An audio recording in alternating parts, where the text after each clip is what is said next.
Salve, salve, simpatia! Aqui é Marcos Cordeiro, professor da Unesp, e nós somos do canal da Ideia Chama. Simpatia, salve, salve! Eu sou André Ancona Lopes. E hoje o nosso programa é especialmente dedicado ao Dia Internacional do Patrimônio Audiovisual, definido pela Unesco, dia 27 de outubro. Para tanto, a gente vai discutir essa temática, tendo como pano de fundo o filme Cinema Paradiso, filme muito lindo que ganhou o Oscar de 1990.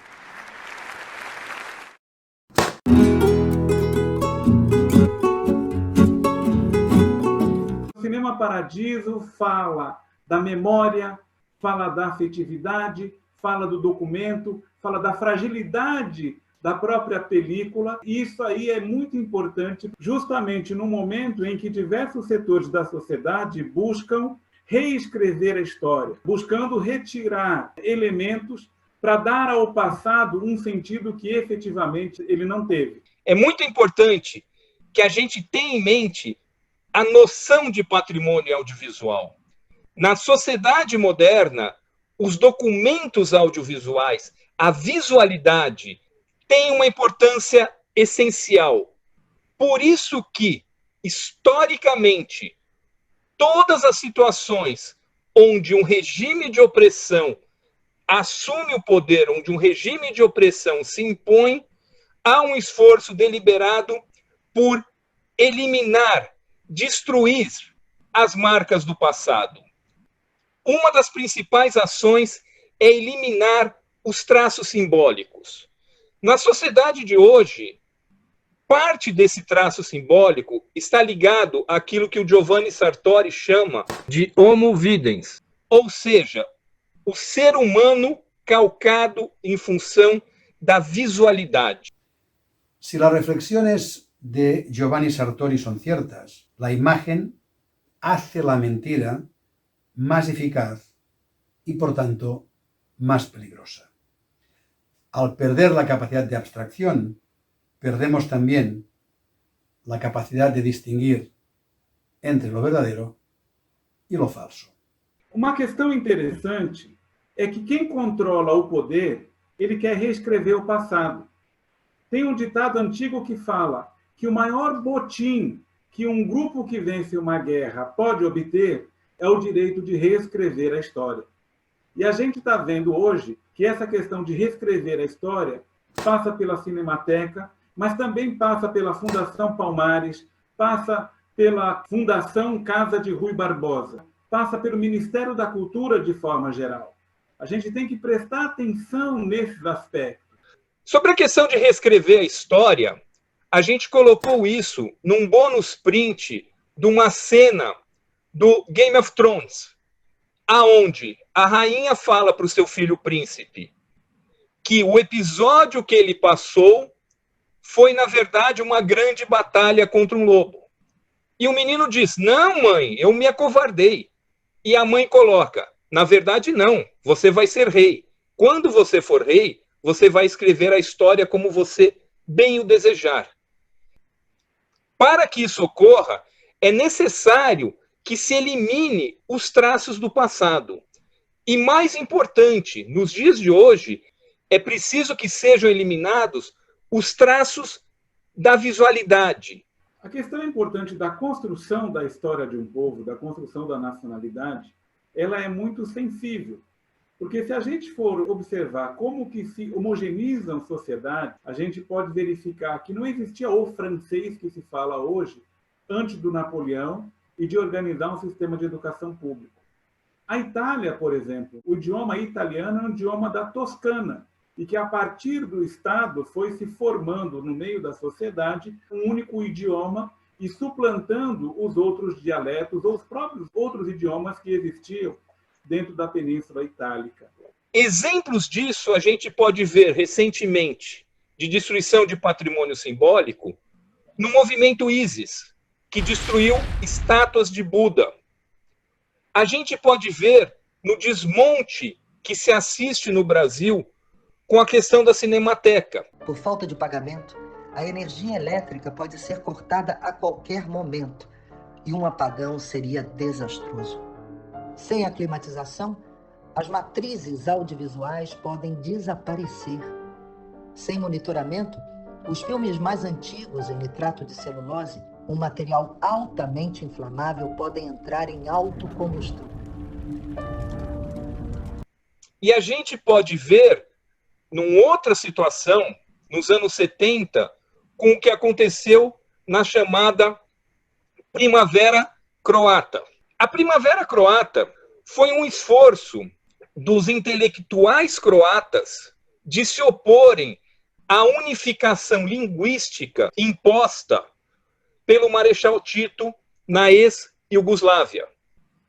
Tito era croata e tentou criar um idioma único para toda a Iugoslávia, que seria o sérvio-croata. Os intelectuais croatas se opuseram a esse movimento. Para esmagar o levante que houve em 1971, as forças iugoslavas avançaram em cima dos arquivos da televisão, porque esses arquivos, que são os arquivos que têm patrimônio fílmico mais antigo daquela região da Europa, dos Balcãs, tinham uma série de elementos relativos à especificidade da cultura croata que se diferia do idioma que queria ser implantado, do sérvio-croata. Na Guerra dos Balcãs, sabedores dessa importância desse material fílmico, a rede de televisão isola o seu arquivo como um bunker, com sacos de areia e com uma peça de artilharia. Parte dos filmes que foram destruídos pelas forças iugoslavas na década de 70 foram recuperados.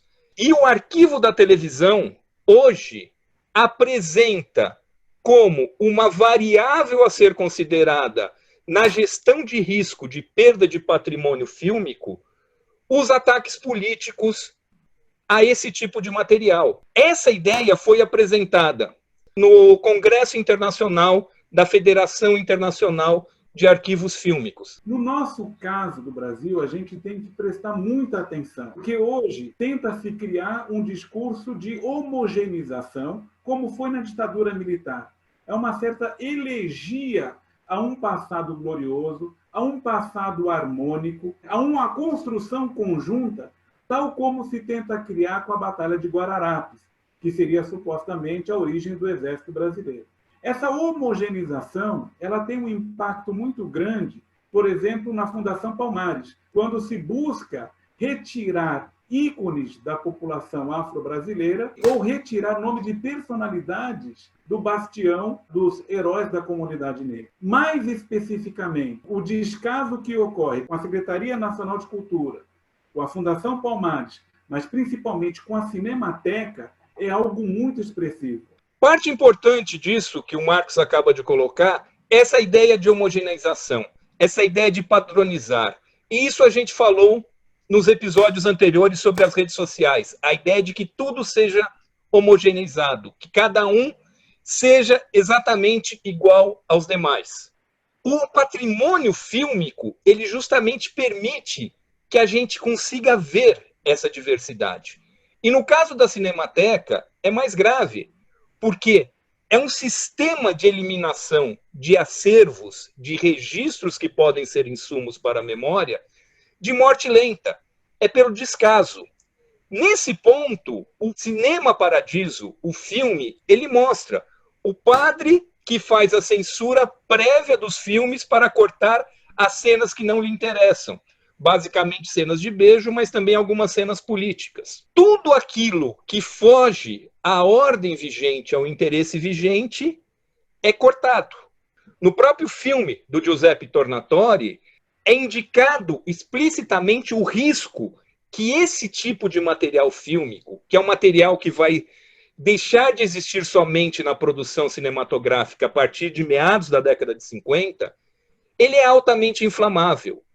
A gente já colocou isso num vídeo nosso anterior. Na reserva técnica da televisão croata, lá eles trabalham com 5 graus Celsius de temperatura e 20% de umidade. A questão do nitrato é que ele é um material muito instável quimicamente. E em teste de envelhecimento acelerado, ele chegou a se incendiar a 40 graus centígrados. E uma vez que ele entra em ignição, que ele começa a pegar fogo, não existe nenhum sistema de extinção de incêndio conhecido que consiga apagar o fogo do nitrato. Então ele vai queimar até terminar de se consumir. A recomendação de conservação do nitrato da Federação Internacional de Arquivo de Filmes é que você mantenha a 5 graus centígrados numa combinação de mais ou menos 30% de umidade relativa, com variação de 1 grau para cima ou para baixo durante um ano, ou de 5% da umidade relativa para cima ou para baixo. Essa estabilidade climática é fundamental para a sobrevivência do nitrato. Então, é um material perigoso. Vale a pena assistir o filme Cinema Paradiso, porque tem não só essa questão da autocombustão, como também trabalha essa dimensão de que, por meio de um incêndio, o cineprojetista acaba ficando cego. Ele perde a possibilidade de ver aquilo que está projetando. É como se a própria sociedade, na medida em que vai avançando, ela vai perdendo a sua capacidade de visão. A gente lembra que no nosso canal da Ideia Chama, nós não procuramos por gado, a gente procura por cúmplice. Participe, ative o sininho, faça um comentário. Como vocês já sabem, aqui no nosso canal, a gente nunca brinca com a verdade. A gente brinca com a mentira, você já sabe. É isso aí. Até a próxima! Até a próxima!